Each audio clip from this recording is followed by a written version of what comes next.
Hello everyone and welcome to our channel. Today we're diving into a real-world financial model interview exercise shared by one of our viewers.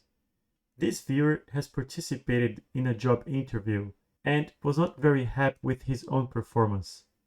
Now he is revisiting the exercise but is finding the structure of the tax loss carry forward particularly challenging.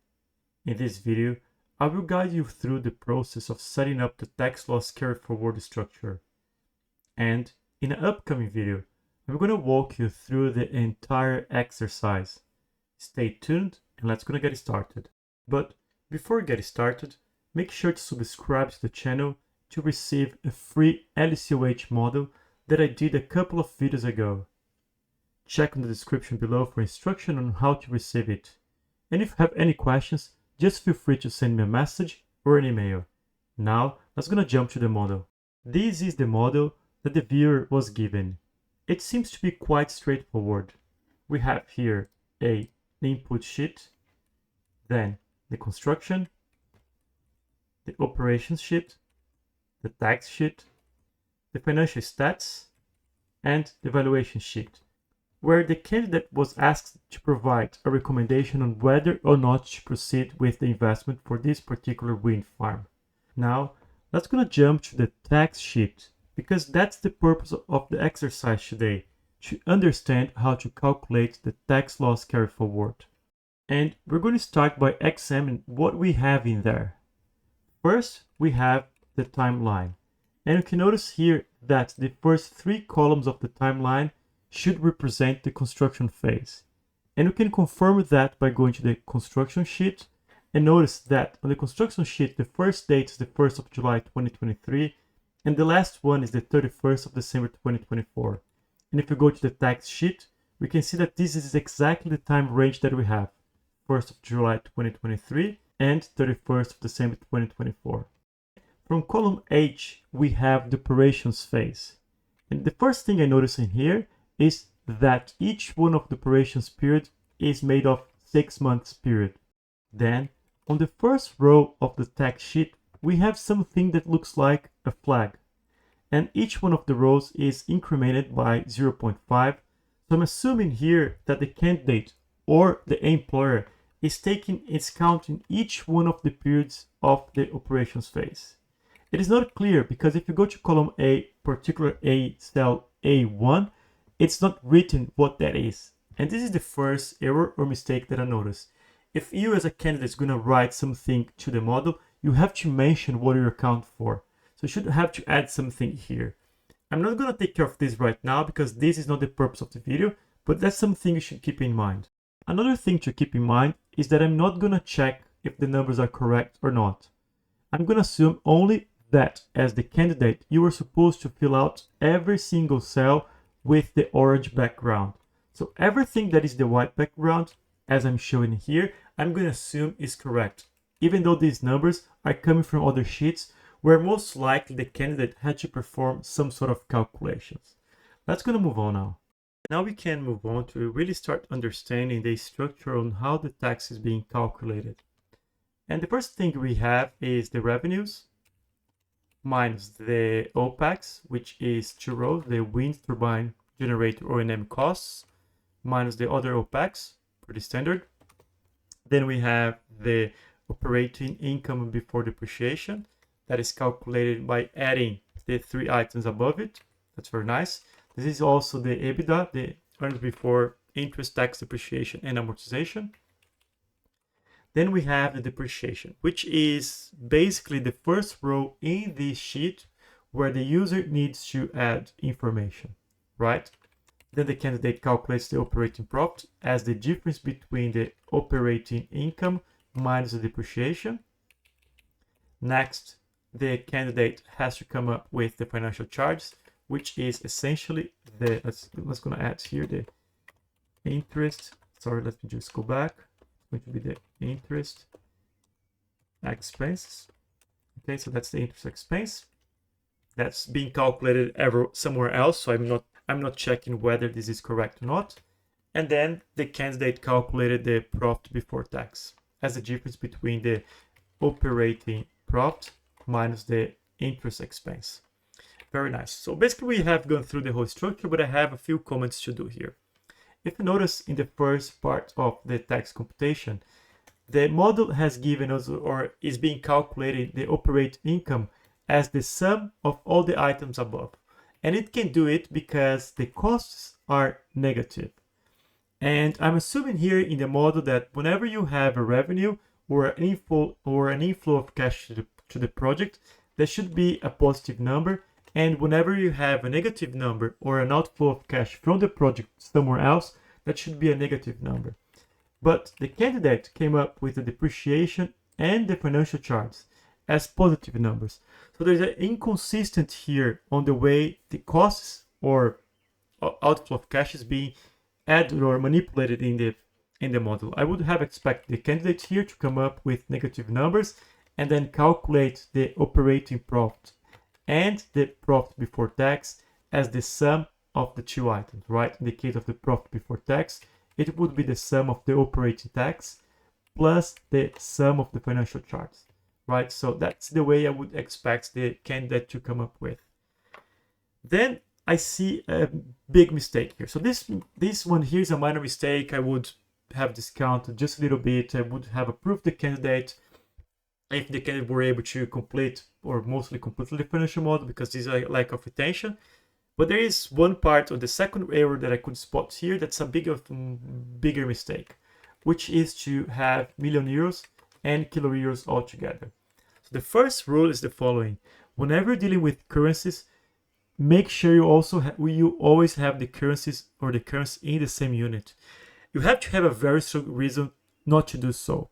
That's the first thing. So even though I would say if the numbers were correct, I would still have discounted some points from the candidate because of this. But in this example here, it really seems that the units are wrong, because I can't assume that the depreciation is 1.2 billion euros, while your revenue or the operating income would be 2.2 million euros. So that's very inconsistent, right? Because if you were to fix these units here by kilo euro, you would have to multiply all these numbers here by 1,000, and that wouldn't make sense. So clearly there is an error here. I'm not sure if the employer gave this to the candidate on this error with the units error, or if that was something done by the user or by the candidate itself. So that's unclear to me, right? But these are the small details that you have to pay attention when you're dealing with these financial models. Let's gonna move on now, because I think we covered everything until the profit before tax, and now we're gonna really start doing the calculations for the tax loss carry forward. Actually, before I move on, I'm just gonna copy everything as kilo euro, right? So I'm gonna just make everything to be kilo euro so we don't get confused. Okay, so let's gonna move on now. So we have our profit before tax. And that's the point where the candidate needs to start building up the tax loss carry forward. Let's go to start by analyzing the structure that was given to us. And based on this structure, we can think through how we can build it. What do we have? We have the first row is the loss brought forward, tax base, tax paid, and loss carried forward. So to me, to start with, this looks pretty much like an account where we're going to keep the track of how much loss or tax loss you have accumulated over time. But it's a bit confusing, because my expectation here is to have an open balance, which is the loss brought forward, a closed balance, which is the loss carried forward. But in between these two rows, I would have expected the tax loss accumulated and the tax loss utilized. But we have the tax base on row 18 and the tax paid. So it's very confusing, because then all your calculations, all your tax loss accumulated and your tax loss paid, you have to put it somewhere else. And you're going to have to put it on the loss brought forward. And I'm going to explain to you why later on. But because to me this is so confusing, instead of start by doing or using the structure that was given to me, I'm going to first build my own structure, because I think it's better for me to explain to you, to understand this structure here after completing the way I would say it's the best practice. So let's go to start by doing that one. Instead of first filling out the structure that was given for us in the model, I'm going to build the structure that I'm used to do, which I consider to be the best practice. And I'm going to do so because I think it's much easier for you to understand the rationale behind it. And once you do the structure that I consider the best practice one, we can move on and do the one that we have in the model. So how that would be, I'm gonna go down here. I'm gonna write tax loss account. It's fine. Control U just to have a bottom line. Then we're gonna have, I'm gonna just copy this. Nice. So we have this because I just want to make the use of these two rows here. We have the loss brought forward, which is the open balance. Then we're going to have here the carry loss, the loss carry forward, which is the close balance. Just write here for your reference so you know what's being calculated. That's fine. So remember, I told you that I was expecting to have what in between the open and the close balance. I was expecting to have the loss accumulated and the loss utilized. So that's what we're going to have here, because that's what we have to keep track of, right? You need to understand how much you are accumulating over time and how much you are utilizing. So that's the structure we have now. One more thing that I would like to call your attention for is that I believe there is a mistake into the interest expenses during the construction phase. If this is project finance structure, you should not be paying interest expense during this phase, therefore this number should be 0. I'm assuming here the candidate made a mistake, and I'm just gonna disregard this for now, also because there is no impact on our calculation. So we're gonna assume we're gonna be paying tax only during the operations phase, and I'm gonna just delete everything here, right? So let's gonna move on now and see how we would go about to start building up the calculations for the tax loss account. The first thing we're going to calculate is the open balance. That's pretty straightforward way to do it. It's going to be always equals to the close balance of the previous period. So I'm going to press enter. I'm going to also set this to be a comma 0. Then we're going to copy and paste everything across by pressing Ctrl C, Ctrl Shift right, enter. Good. So everything is correct. Then we're going to calculate the close balance, which is going to be equals to the sum of everything, and you can achieve it by pressing Alt equals enter. So we can see that everything's being added up together, and you can copy and paste across.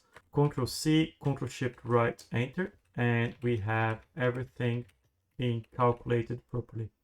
I just would like to add one more thing. Cell H24 is reference an empty cell G27. So always good practice to put some color in here so you can really understand or be aware of that there is something being used in that this form is being used somewhere else, right? So just put it as a gray background color so you're going to remember yourself that this cell here most likely is being part of some calculation, which is in this case being part of the calculations of the open balance for the first period of the operations phase.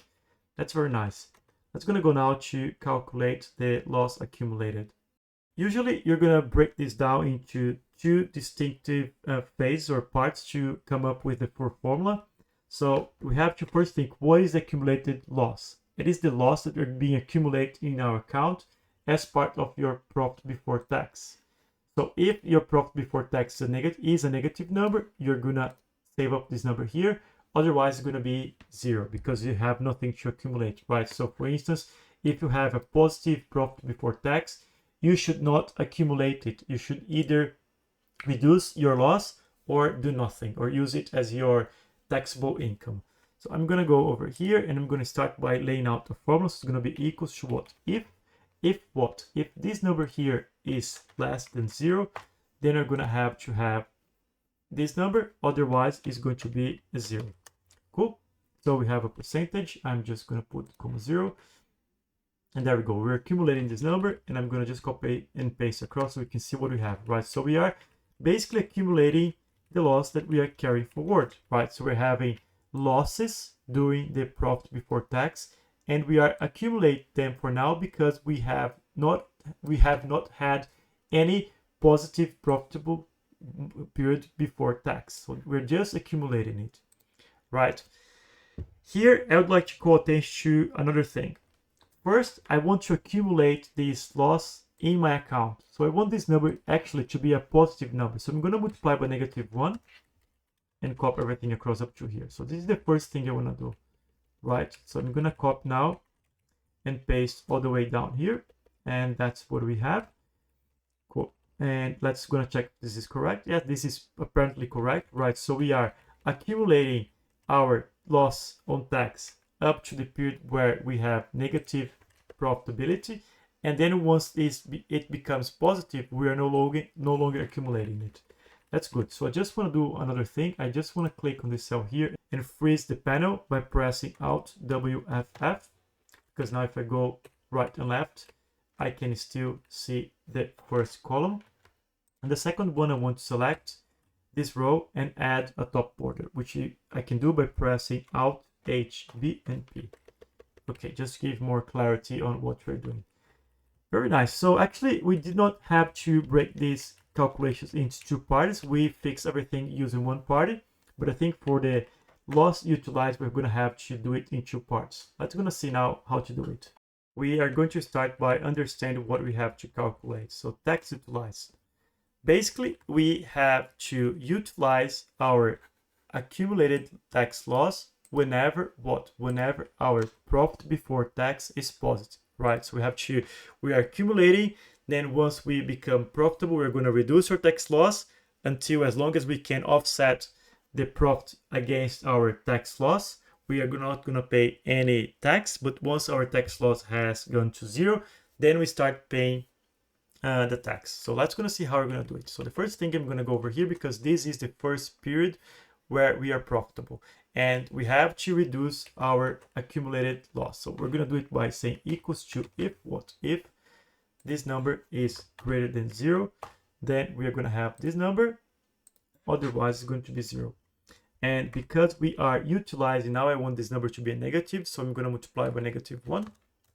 And that's what we have. So we have this number, we have 4,055, and I'm going to reduce it by 27, and that's the number we're going to have. Very nice. I'm going to copy and paste.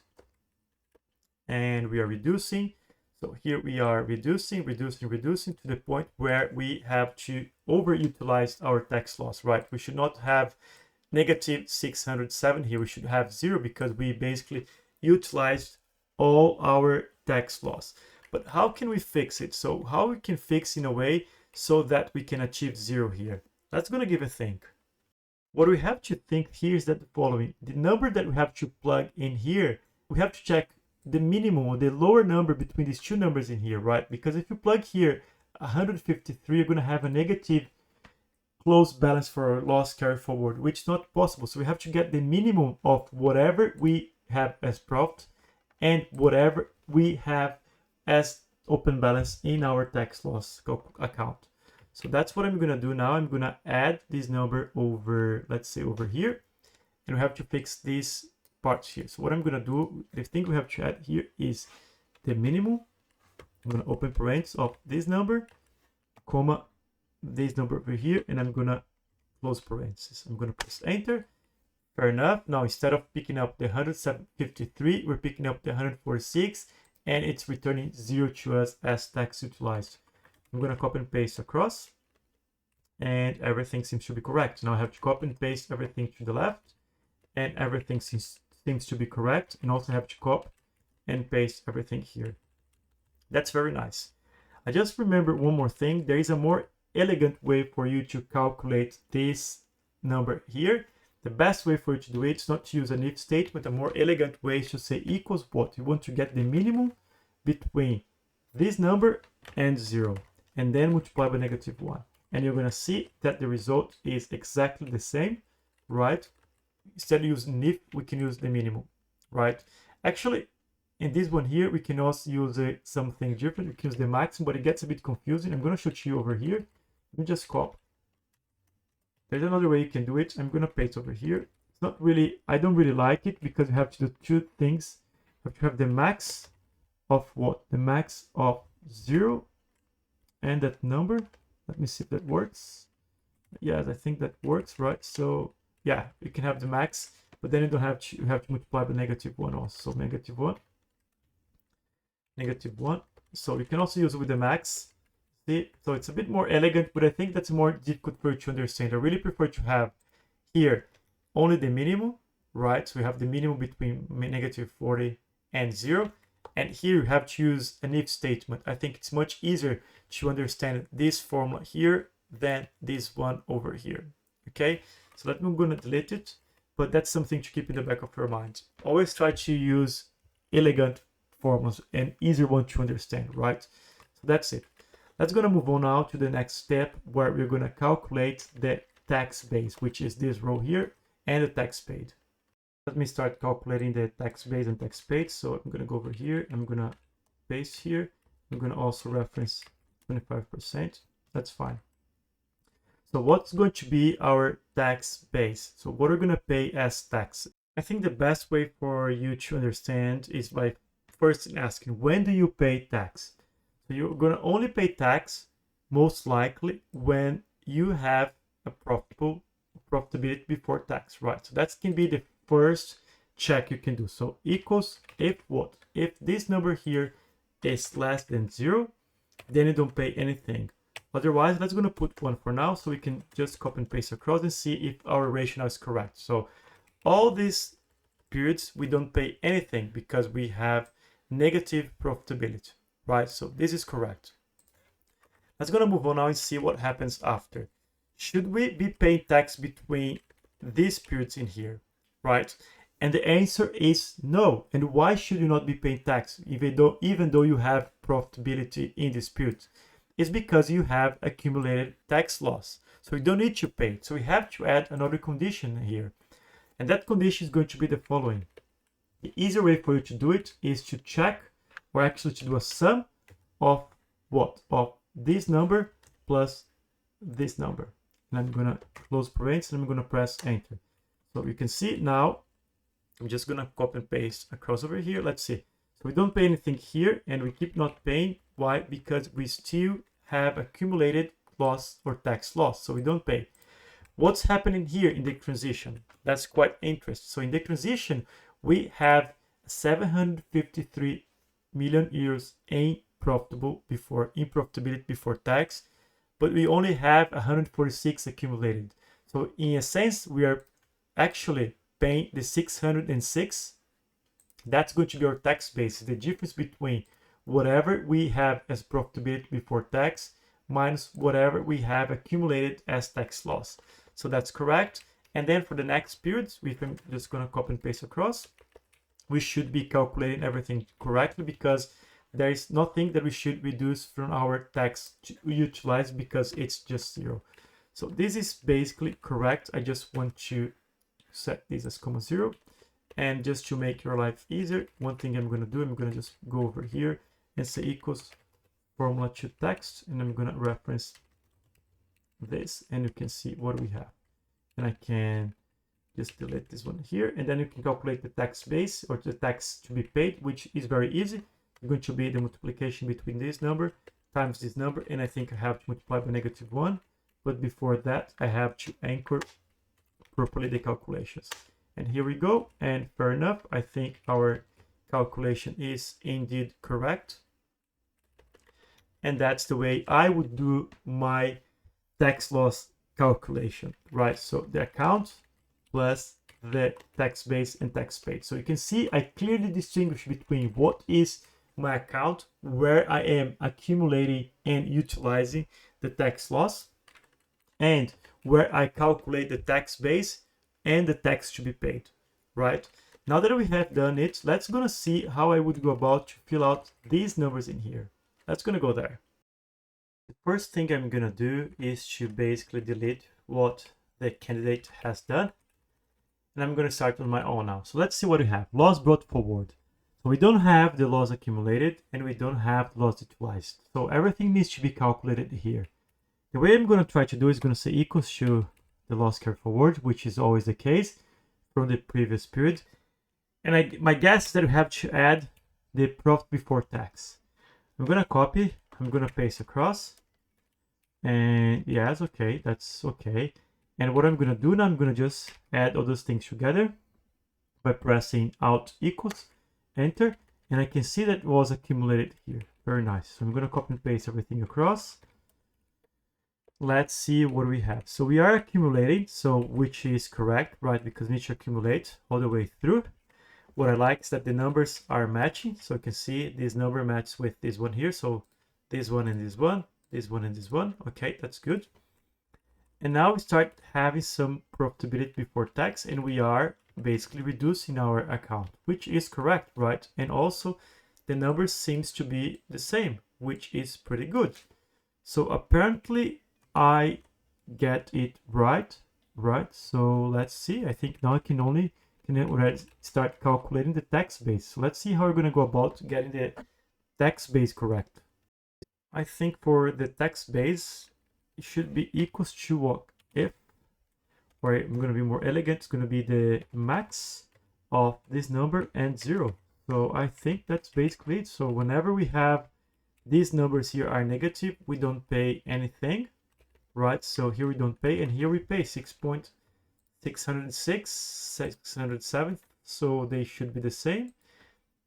And here we pay 2000. Oh, there's something wrong here. We should not be paying 2000. Oh, I know why, because this should be a negative number, right? So that's going to multiply by -1. And now let's see what we have now. Is this correct? So we are paying this and this, so they have opposite signs now, but that's okay. And let's see, yeah, I think it's correct. Our base now, this is our base. This is our base, that's correct. So we are correct here, right? So another thing I don't like is the signal of the operation, right? So our tax base, it has to be a negative number here. I don't see a other way around of this number being positive, because if it is positive, we're going to increase this number, and this thing here is going to be wrong. So it has to be a negative number. So that's another reason why I don't like this convention. It doesn't make any sense to me. You just get confused. So these numbers here, they should be matching. So if I add them together, they just add to 0. So you can see here on the bottom, they add to 0. So they are correct. And now the only thing I have to do is to calculate the tax paid. So I'm going to say equals to this number times this number. I'm going to anchor, and I don't think I need to multiply by -1 now, because let's see, because they are negative already. Yes, they are negative. You see what's wrong. There's something wrong here. This number is 167. Why? There's some mistake here, right? So this is not correct. Okay, the mistake's the following. That's another reason why I don't like it. I should not add everything together. I have to only add these two cells, right? So in a copy and paste, and there we go. Now we have everything correctly. Let me see. Let's see. Yeah, so now we have the same numbers over here and over here. These numbers here match this one over here. Yeah, so now it's correct. So to me, this whole thing is completely more complicated than it should be. You are confusing yourself because you have an account, and inside the account, you are calculating the tax to be paid. So it's just a pure confusion. It doesn't make a lot of sense to me. I would much rather go doing this way, because it's clear to you how much you have in your open balance, how much you have in your closed balance, when you are accumulating and when you are utilizing, and later on you just calculate your tax base and your tax paid. Okay, so folks, that's it for today. I hope you have enjoyed. Please subscribe to the channel, help me get 1000 subscribers, and I'll see you in the next one. Bye.